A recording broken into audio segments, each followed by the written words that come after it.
રાજ્યના માવઠાથી અસરગ્રસ્ત ખેડૂતોની પડખે સરકાર છે। સીએમ ભૂપેન્દ્ર પટેલ આજે અસરગ્રસ્ત વિસ્તારોની મુલાકાત લેવાના છે। બપોર બાદ તેઓ વિસ્તારોની મુલાકાત લેશે કે જ્યાં સૌથી વધારે લોકો પ્રભાવિત થયા છે। કમોસમી વરસાદ બાદ પ્રભાવિત વિસ્તારોની સમીક્ષા કરવાના છે। સૌરાષ્ટ્રના પ્રભાવિત વિસ્તારોની મુલાકાત લેશે। કમોસમી વરસાદથી અસરગ્રસ્ત ગીર સોમનાથ અને જૂનાગઢ જિલ્લાની સ્થિતિના નિરીક્ષણ માટે બપોર બાદ જશે। સીએમ ખેડૂતો પર આવી પડેલી આ કુદરતી વિપદામાં તેમની પડખે ઊભા રહેવાની સંપૂર્ણ સંવેદનશીલ છે। ત્યારે સાથે ગીર સોમનાથના કોડીનાર તાલુકાના કડવાસણ અને જૂનાગઢ જિલ્લાના માળિયા તાલુકાના પાણીદ્રા ગામોના અસરગ્રસ્ત ખેડૂતો સાથે પ્રત્યક્ષ વાતચીત કરશે તેમજ સ્થળ પરની સ્થિતિની સમીક્ષા કરશે।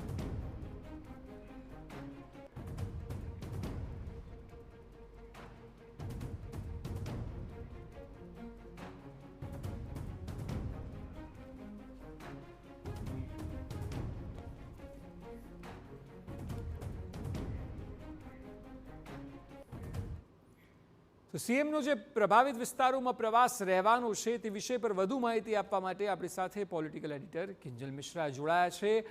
કિંજલ, જે પ્રકારે શરૂઆતથી જોવામાં આવ્યું કે પહેલાં તમામ પ્રધાનમંડળ ખેડૂતોની વચ્ચે ગયા, તેમની સમસ્યા જાણવાનો પ્રયત્ન કર્યો અને હવે સીએમ પોતે જઈ રહ્યા છે, આપ જણાવો આખો કાર્યક્રમ કયા પ્રકારે રહેશે?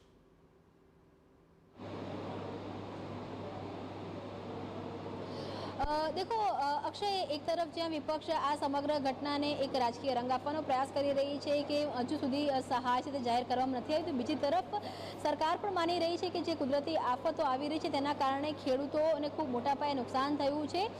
પહેલા મંત્રીઓને ગત મંગળવારે મોકલવામાં આવ્યા હતા, ત્યારબાદ કેબિનેટની બેઠક થઈ, સર્વેની કામગીરીને લઈને પણ સૂચનાઓથી આપવામાં આવી। મુખ્યપ્રધાને પોતે સતત 3 દિવસ સુધી બેઠકોનો દોર કર્યો છે અને ગઈકાલે એવી પણ વાત કરવામાં આવી છે કે અત્યાર સુધીમાં સૌથી જે મોટું પેકેજ છે તે જાહેર કરવામાં આવશે।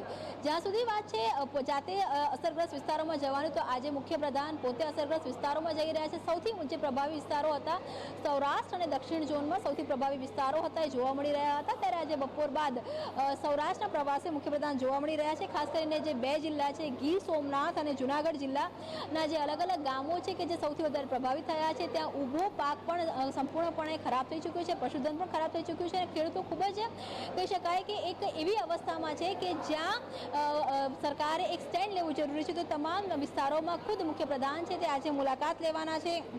માળિયા તાલુકાની વાત કરવામાં આવે, તમામ જે જિલ્લાઓ છે ત્યાં મુખ્યપ્રધાન મુલાકાત લેશે, ત્યાંના લોકો જોડે પણ વાત કરશે, સ્થાનિક તંત્ર સાથે પણ વાત કરશે અને સર્વેની કામગીરી ત્યાં ક્યાં સુધી પહોંચી તે પ્રકારની પણ એક વાત છે તે કરવામાં આવશે। આ સીએમ સાથેની આ જે મુલાકાત છે તેની અંદર રાજ્ય સરકારના 2 મંત્રીઓ છે, અર્જુનભાઈ મોઢવાડિયા અને પ્રદ્યુમન વાજા, તે પણ ઉપસ્થિત રહેવાના છે।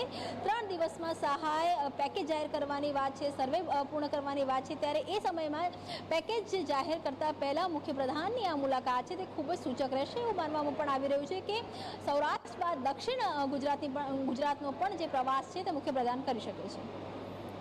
જી બિલકુલ કિંજલ, આભાર સમગ્ર માહિતી બદલ। તો સૌરાષ્ટ્રની મુલાકાતે સીએમ જવાના છે, ત્યારબાદ દક્ષિણની મુલાકાત પણ થઈ શકે છે તેવી શક્યતાઓ છે, પરંતુ અત્યારે ગીર સોમનાથ અને જૂનાગઢ જિલ્લાની સ્થિતિનું તેઓ નિરીક્ષણ કરશે, ત્યાં ખેડૂતો સાથે સીધો સંવાદ કરશે, તેમની સાથે વાતચીત કરીને તેમની સમસ્યા જાણશે।